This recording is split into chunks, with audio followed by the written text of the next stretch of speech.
Okay guys, we're going to go through the alcohols homework. So question number 1A, ethanol can be manufactured by the direct hydration of ethene and by the fermentation of sugars. State what is meant by the term hydration. So hydration is the addition of water.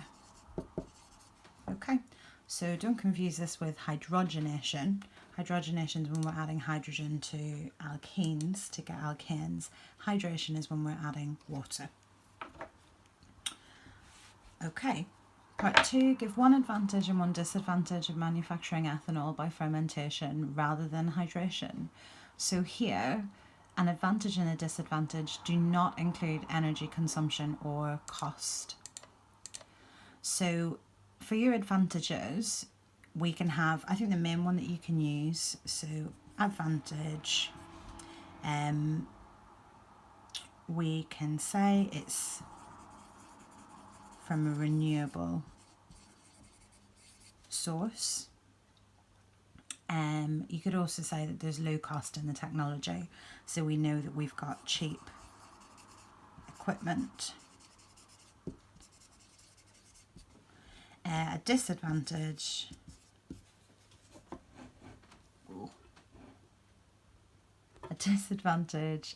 slow rate of reaction with fermentation, low yield, labour intensive, okay?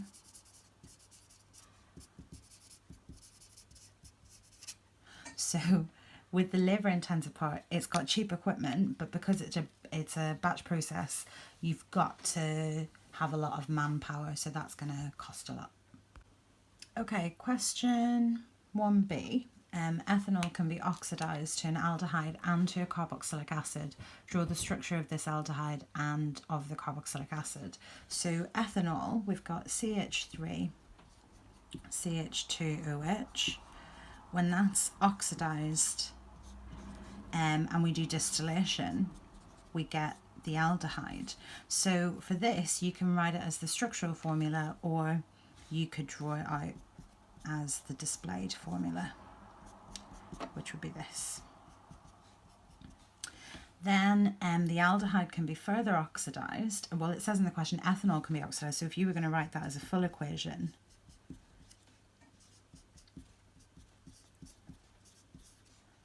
and then we would do that under reflux. Up here we would have got water if it was asking for the full equation.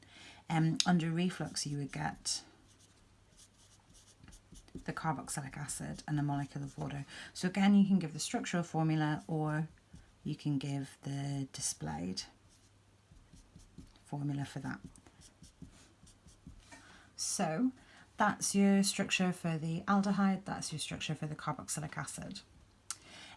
Part 2, give a suitable reagent and reaction conditions for the oxidation of ethanol to form a carboxylic acid as the major product. So the reagent, we're going to have acidified potassium dichromate. Okay, you need to have the acid in there as well.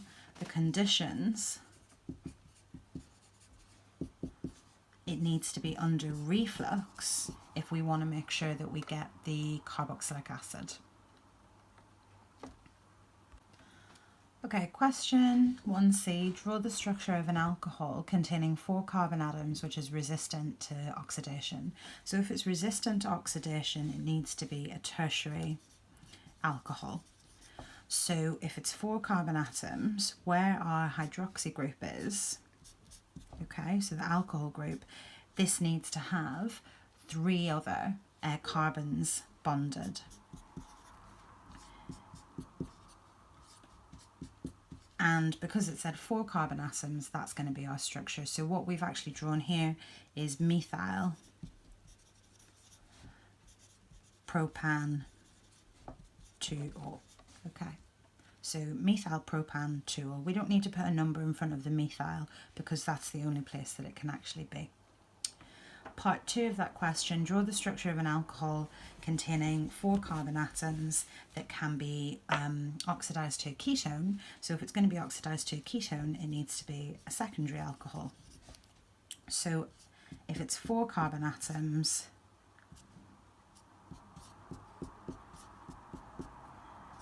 if we have this structure here,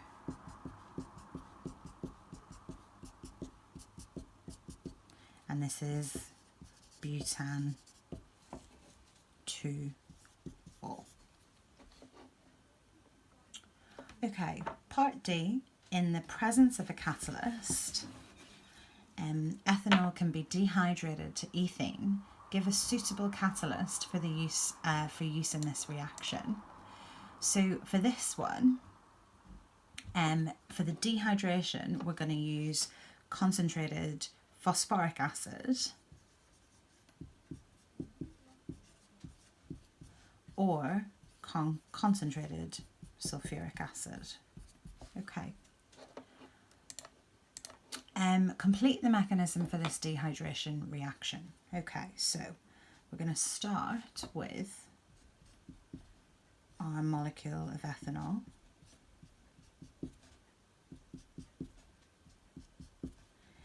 And for this, the oxygen has the lone pair of electrons. Now, because we've added either H3PO4 or H2SO4, we have H plus ions in the solution. So that's come from the acid. So our first mark is for an arrow from the lone pair to the H plus. Now it's dehydration, so we're going to try and remove the molecule of water.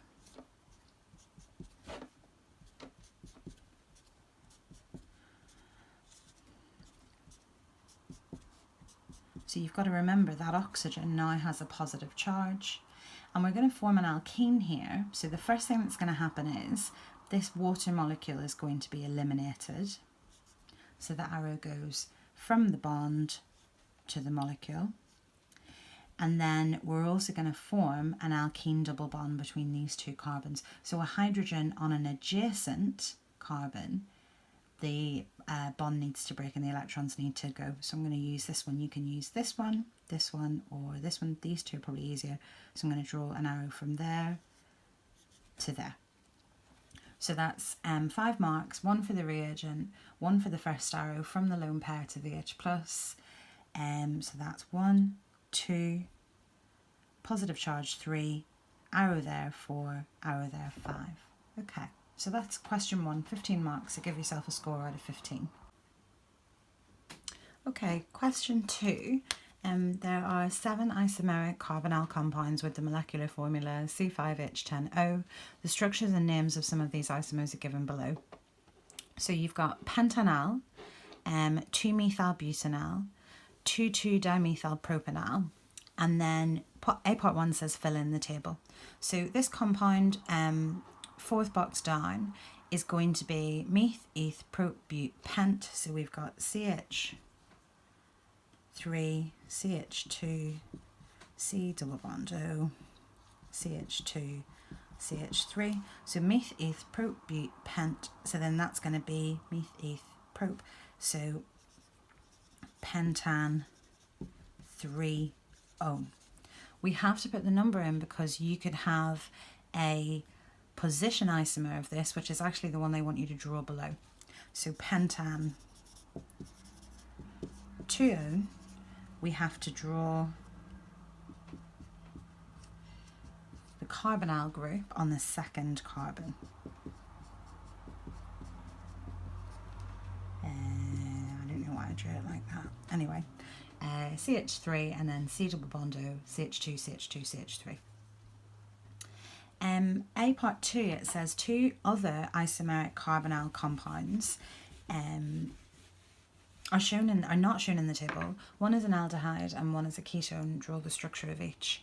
So basically, if you know that the formula is C5H10O, and you've already been told of the aldehydes, they've got pentanal, 2-methylbutanal, 2,2-dimethylpropanal.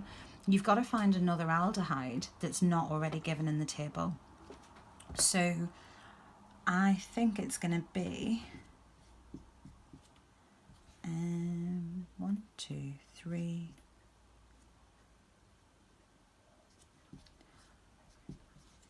So if it's an aldehyde, we know that it has to have this as the functional group. So our option is going to be putting the methyl group on the 3rd carbon. So this is going to be 3-methyl butanol. Okay, so that's our answer for the aldehyde. 3-methyl butanol is your option there. Okay, for the ketone, so always double check that your atoms add up to the molecular formula as well. So the ketone, we've got pentan 3-one, pentan 2-one. So for this one, again, if we add a methyl group, so if we have CH3. Now remember, for the ketone, the carbonyl bond has to be in the middle of the compound. So if it's C5, let's add a methyl group onto the 2nd carbon. So the structure that we've got there would then be 1, 2, 2, 3. If we had to name it, this is the only place that the methyl group can be, because if we put it on the end, it will actually no longer become butanone. So I'm going to say it's methyl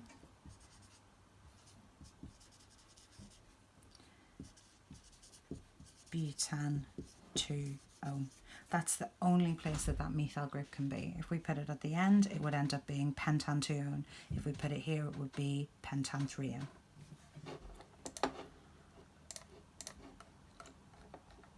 Okay, part B, pentanal can be oxidized to carboxylic acid. Write an equation for the reaction using O in square brackets to represent the oxidizing agent. So pentanal, CH3, CH2, CH2, CH2, CHO, plus 1 lot of the oxidizing agent will produce pentanoic acid. So that's going to be CH3, CH2, CH2, CH2, COOH. Now for that reaction, when you oxidize the aldehyde to the carboxylic acid, you don't get a molecule of water produced. Name the carboxylic acid formed. This is pentanoic acid. Okay, part C, pentanal can be formed by the oxidation of an alcohol. Identify this alcohol. So pentanal would have been formed from, if pentanal looks like it's 5 carbons long, it would have been formed 1, 2, 3, 4, 5.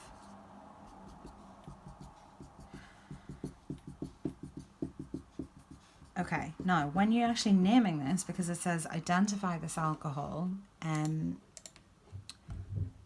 you can either give the structural formula, okay, or you can say pentan 1-ol. You have to put the number in because you could have position isomers of this. So you could have pentan 2-ol, you could have pentan 3-ol. So you have to say that it's pentan 1-ol, or you can give the displayed or structural formula for this. State the class of alcohol to which this belongs. It's a primary alcohol. Okay, so question 2 was out of 8 marks, so give yourself a mark out of 8. Okay, question 3. A student devised an experiment to investigate the enthalpies of combustion of some alcohols. The student chose the following series of alcohols. Name alcohol X. So we've increased by another carbon. So it's 1, 2, 3, 4, 5, 6. So it's going to be hexane 1-ol. Okay, so that's the answer for 1A part 1. State the general name of the type of series shown by these primary alcohols. So it's a homologous series. Okay, so they're a homologous series, same functional group, increasing by CH2 each time. Part 3, draw the displayed formula of the position isomer of butan 1-ol. Displayed formula, we have to make sure that you have drawn every single bond, including the OH bond. And that's where students tend to lose marks. They don't draw this bond out. So the position isomer of butan-1-ol will be butan-2-ol. Using O in square brackets to represent the oxidizing agent, write an equation for the oxidation of butan-1-ol to form an aldehyde. So we're going to start with CH3, CH2, CH2, CH2, OH, plus the oxidizing agent, and this is forming the aldehyde. So we've got CH3, CH2, CH2, CHO, plus a molecule of water. You need to make sure whenever you're doing the structural formula of an aldehyde, you write it as CHO rather than COH.